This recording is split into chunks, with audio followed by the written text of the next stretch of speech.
Okay, in this video, I want to talk about the maximum likelihood estimator of the Poisson distribution. So recall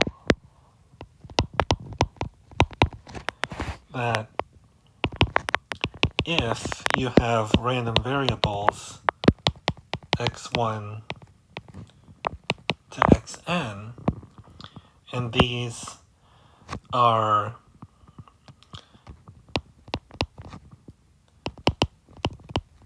identically distributed and independent,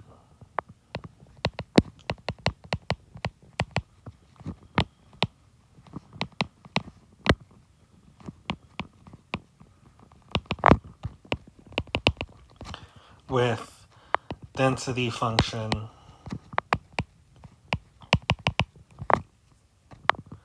say f of theta,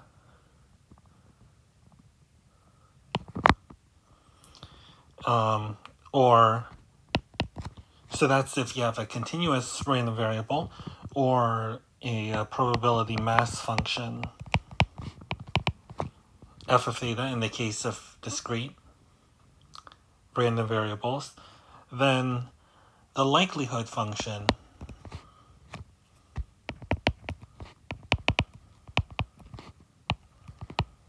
of theta is defined to be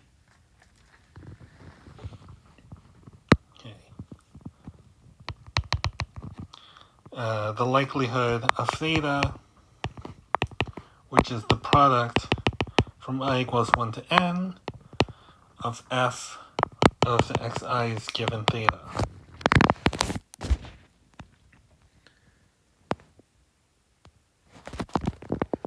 Okay, so basically what you're doing is,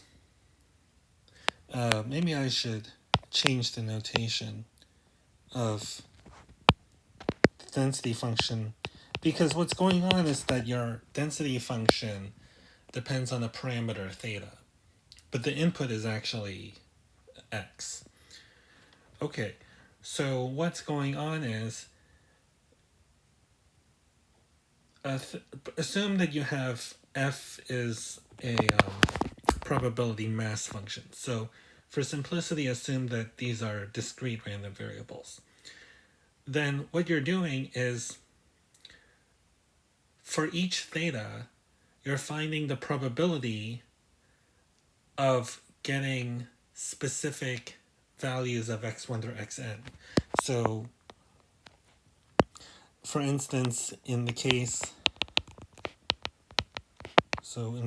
when the xi's are discrete, okay, see here I'm defining it as a function of a random variable, but in practice it helps to fix little x1 to little xn, and then the likelihood of theta would be the product from 1 to n of the probability that your xi is little xi given theta, and then the product of all of those. So what you're doing is you are looking at each possible theta and asking yourself, okay, suppose that you have these values x1 through xn, okay, little x1 through little xn, then for each theta, you're asking yourself, okay, what is the probability that I would get little x1 to little xn? And then the idea of maximum likelihood is you pick the theta that maximizes, that makes the odds of getting the x1 to xn the largest. Okay, so this is kind of vague, and let's just look at an example. So the example is the Poisson distribution. So this video is about the maximum likelihood estimate or maximum likelihood estimator for a Poisson distribution. So suppose that you have x1 to xn independent, identically distributed with a Poisson distribution with parameter lambda. Okay, so recall the formula. That means that the probability that, so if x is a Poisson random variable with parameter lambda, then the probability x is little x is equal to lambda to the x times e to the minus lambda over x factorial. Okay, so remember that x is integer valued. Okay. All right, so then the likelihood function. Oh, well, this is in terms of lambda. So it is the product from I equals 1 to n of lambda. So here, for simplicity, we'll fix, again, little x1 to little xn to be certain values of the random variables, capital X1 to capital Xn. So the likelihood function is equal to the product of lambda to the xi e to the minus lambda over xi factorial. Okay, so we want to find the lambda that maximizes this. Now, since you have a product, it helps to take the natural log. So if you take the natural log, let's just call this capital L of lambda for simplicity. So if you take the natural log of this, then you get the sum. Okay, what are you going to get?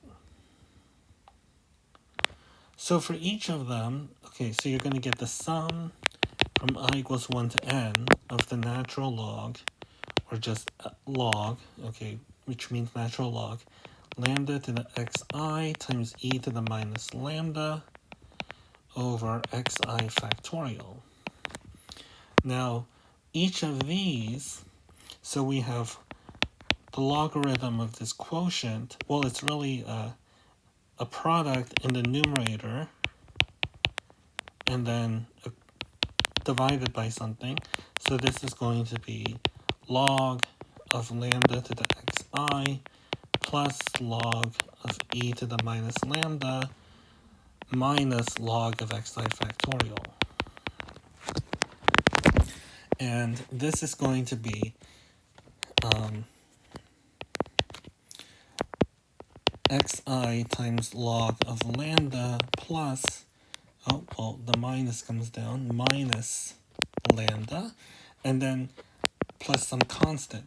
So this constant, log of xi factorial, is independent of lambda, right? So when you take the derivative with respect to lambda, you're just going to get 0. So we can just write this as a constant. Okay, so what you're going to end up getting is natural log of L of lambda is the sum from 1 to n of xi times the log of lambda minus lambda plus some constant. And so that's going to be, when you take the sum of each of them, you're going to get the sum of the xi's times log of lambda, and then for the second term you're just adding n lambdas, so you just get n times lambda, and then for the last constant you're just multiplying c by n, so that's just going to give you another constant, say c prime. Okay, so now, so that's log of L of lambda. Okay, and then we take the derivative of this with respect to lambda, so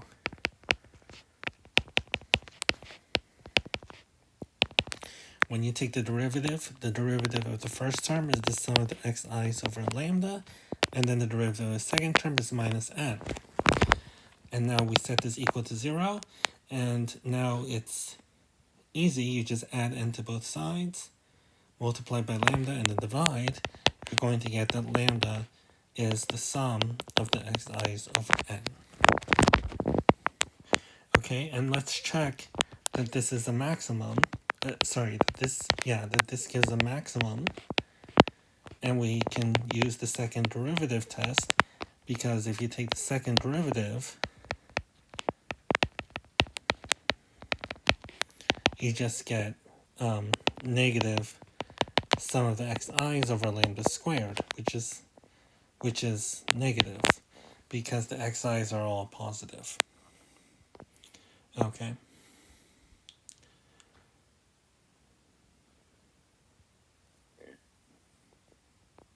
Yeah. Okay. So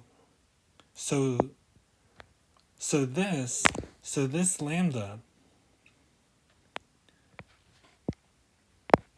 this is if you're given little xi's. So this would be the maximum likelihood estimate.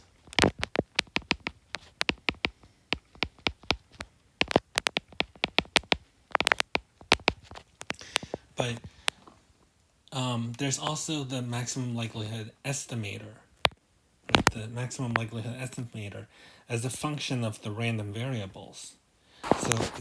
So you're given, you're trying to give lambda as a random variable, because you want your answer to be independent of the x1 to xn. I mean, this is maybe not so important, but basically I think it's a bit nicer to write it as a function of the random variables. So this would be the sum of the xi's over n. Right, this would be the maximum. So here the xi's, these are the capital xi's, the random variables. So this would be the maximum likelihood estimator. Right? So you're basically given the maximum likelihood as a function of the random variables. So it would be this, which is just the mean, right? It's just the mean of the xi's. Okay, so that's another example of the maximum likelihood estimate.